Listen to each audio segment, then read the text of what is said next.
Klaim kemenangan Presiden Vladimir Putin dan kehancuran Mariupol pada Sabtu 23 April 2022 pukul 15:43 waktu Indonesia Barat. Pasukan Rusia bergerak maju di tenggara Ukraina dengan tujuan yang jelas untuk mengambil kendali penuh atas selatan dan wilayah Donbas.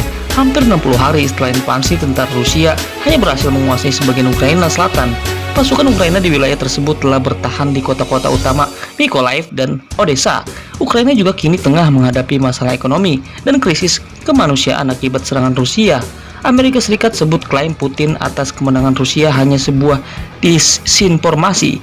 22 April 2022 pukul 14 waktu Indonesia Barat, perang militer antara Rusia dan Ukraina sudah berlangsung hampir 2 bulan.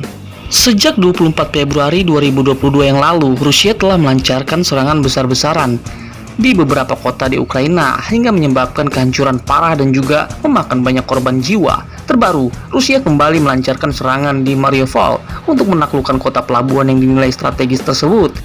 Usai mengepung Mariupol secara besar-besaran pada Kamis 21 April 2022, Presiden Rusia Vladimir Putin pun menyatakan kemenangan dalam pertempuran besarnya tersebut. Vladimir Putin bahkan menyebut Mariupol kini sudah dibebaskan, sementara Amerika Serikat membantah klaim tersebut dan mengatakan bahwa pasukan Ukraina masih berada di Mariupol. Vladimir Putin sebelumnya memerintahkan pasukan Rusia untuk memblokade sebuah kompleks pabrik baja tempat sejumlah warga Ukraina disebutkan telah menyerahkan diri ataupun meninggal. Menurut Ukraina, Vladimir Putin ingin menghindarkan bentrokan terakhir dengan pasukan Ukraina di Mariupol karena ia tidak punya cukup tentara untuk mengalahkan pasukan negara itu.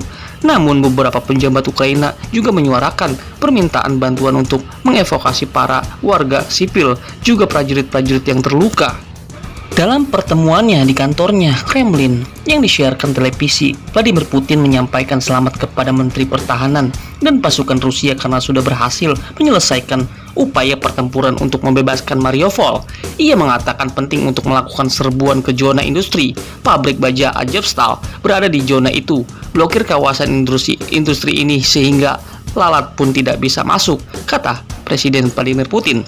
Mariupol, salah satu pelabuhan utama di wilayah Donbas di Ukraina Timur, berada di antara daerah-daerah yang dikuasai kelompok separatis dan Crimea, semenanjung di Laut Hitam yang dicaplok Rusia pada 2014. Dengan menguasai kota pelabuhan itu, Rusia bisa menghubungkan kedua daerah saat meningkatkan serangan di Ukraina Timur. Kendati Putin mengklaim kemenangan besar pertama sejak pasukannya terdesak keluar dari Kiev serta kawasan Ukraina Utara pada Maret, Rusia belum berhasil mencapai kemenangan seperti yang diinginkan. Dalam pidato larut malam, Presiden Rusia Volodymyr Zelensky mengatakan Rusia bertindak habis-habisan supaya bisa menyebut soal setidaknya beberapa kemenangan, termasuk dengan mengerahkan kelompok taktis batalion yang baru. Ketika diminta komentar soal klaim Putin menyangkut kemenangan di Mariupol, juru bicara Departemen Luar Negeri Amerika Serikat Ned Price mengatakan pernyataan itu lagi-lagi merupakan disinformasi dari buku pedoman mereka yang sudah usang. Mariupol telah mengalami pertempuran paling sengit sejak pasukan Rusia meluncurkan invasi ke Ukraina pada 24 Februari 2022 yang lalu. Kota berpenduduk 400.000 orang itu juga mengalami bencana kemanusiaan terburuk sejak invasi bergulir. Ukraina memperkirakan sudah puluhan ribu warga sipil yang meninggal di Mariupol. Perserikatan Bangsa-Bangsa PBB dan Palang Merah mengatakan jumlah korban jiwa itu mencapai sedikitnya ribuan orang. Para pertempuran Ukraina masih berada di kompleks baja Azovstal, salah satu fasilitas terbesar metalurgi di Eropa. Luasnya mencapai 11 km persegi dan memiliki sejumlah gedung ukuran raksasa, ruang bawah tanah, dan terowongan. Wali kota Mariupol, Vadim Buishchenko, mengatakan pada Kamis bahwa hanya Putin yang bisa menentukan nasib 100.000 warga sipil yang terkepung di kota itu. Penting untuk dipahami bahwa masih ada orang-orang bernyawa di sana. Nasib mereka berada di tangan hanya satu orang, yaitu Presiden Vladimir Putin, dan kematian yang akan terjadi sekarang juga ada di tangan dia, kata Buishchenko dalam wawancara. Deputi Perdana Menteri Ukraina Irina Vereshchuk mengatakan 1.000 warga sipil serta 500 prajurit yang terluka perlu segera dibawa keluar dari kompleks baja tersebut. Ia menuding pasukan Rusia bersalah karena tidak membuat koridor aman yang menurutnya sudah disepakati. Dua rudal Rusia hantam apartemen Odessa, Ukraina. 5 orang tewas pada Senin 25 April 2022 pukul 9:25 waktu Indonesia Barat. Sedikitnya 5 orang tewas dan 18 orang luka-luka akibat serangan rudal di Odessa, Ukraina Selatan. Pada Sabtu 23 April 2022 dilaporkan 2 rudal menghantam fasilitas militer dan 2 apartemen di Odessa. Rekaman menunjukkan kerusakan parah di salah satu kompleks apartemen. Rusia sendiri membantah menargetkan warga sipil dalam invasi mereka sejak 24 Februari 2022 yang lalu. Rekaman menunjukkan kerusakan parah di salah satu kompleks apartemen. Rusia sendiri membantah menargetkan warga sipil dalam invasi mereka sejak 24 Februari 2022 yang lalu. Sedikitnya 5 orang tewas dan 18 orang terluka dalam serangkaian serangan rudal Rusia di pelabuhan Odessa, Laut Hitam, wilayah selatan Ukraina. Seorang pejabat Ukraina mengatakan pasukan Rusia menembakkan sedikitnya 6 rudal jelajah ke kota itu. Komando Udara Selatan Ukraina sebelumnya mengatakan 2 rudal menghantam fasilitas militer dan 2 bangunan tempat tinggal di Odessa, Ukraina. Penduduk kota mendengar ledakan bangunan tempat tinggal terkena, ungkap penasihat Menteri Dalam Negeri Ukraina Anton Greshenko Sabtu 23 April 2022. Jumlah korban tewas tidak dapat diverifikasi secara independen. Serangan besar terakhir di atau dekat Odessa terjadi pada awal April. Satu-satunya tujuan serangan rudal Rusia di Odessa adalah teror, tulis Menteri Luar Negeri Ukraina Dmytro Kuleba di Twitter. Rusia membantah menargetkan warga sipil dalam operasi militer khusus yang dimulai pada 24 Februari 2022 yang lalu.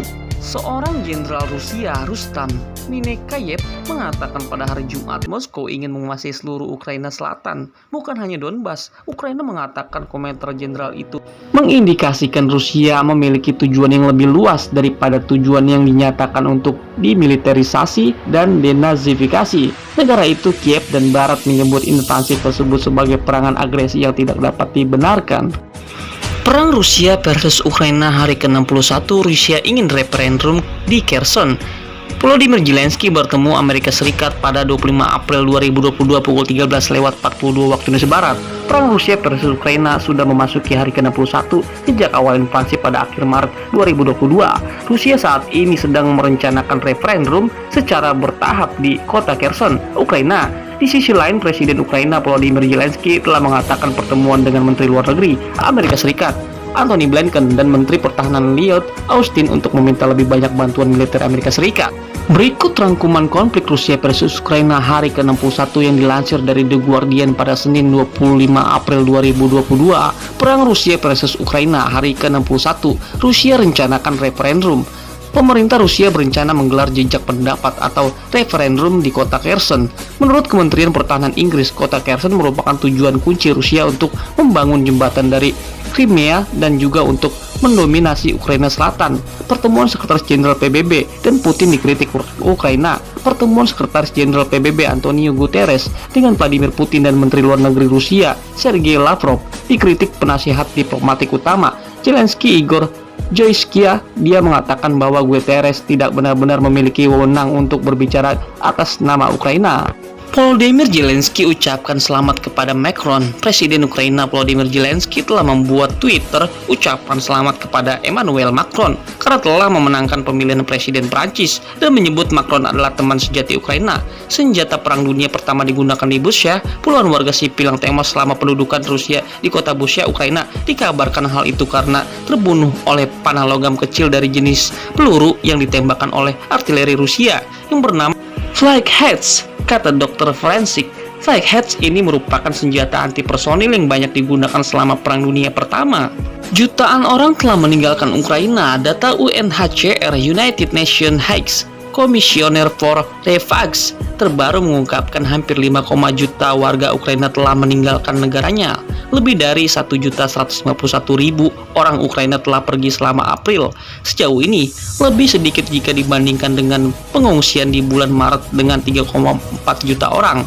Di luar itu, Organisasi Internasional untuk Migrasi IOM PBB memperkirakan lebih dari 7,7 juta orang telah mengungsi dari Ukraina. Pesan kemenangan Zelensky saat Minggu Pasca. Dalam pesan Minggu Pasca, Zelensky mengatakan festival keagamaan akan memberi kita harapan besar. dan iman yang tak tergoyahkan, seperti yang akan mengalahkan kegelapan, kebaikan akan mengalahkan kejahatan, kehidupan akan mengalahkan kematian, dan oleh karena itu Ukraina pasti akan menang. Paus Fransiskus kembali menyeruakan perdamaian. Paus Fransiskus menggunakan akhir pekan Paskah Ortodoks untuk sekali lagi menyeruakan gencatan senjata di Ukraina untuk meringankan penderitaan orang-orang yang kelelahan. Simpang siur tindakan Rusia di Mariupol, Ukraina mengatakan ratusan pasukannya dan warga sipil terperangkap di dalam pabrik baja Azovstal di kota Mariupol. Meskipun Rusia sebelumnya telah menyatakan kemenangan di Mariupol dan mengatakan pasukannya tidak perlu mengambil alih pabrik baja Azovstal, namun pihak berwenang Ukraina mengatakan pasukan Rusia telah melanjutkan serangan udara dan mencoba menyerbu pabrik tersebut. Bantuan Turki untuk Ukraina. Presiden Turki Recep Tayyip Erdogan dan Zelensky membahas Mariupol melalui panggilan telepon. Dalam percakapan tersebut, Turki siap memberikan semua bantuan yang mungkin selama negosiasi antara Ukraina dan Rusia. Demikianlah daftar Wikipedia Channel.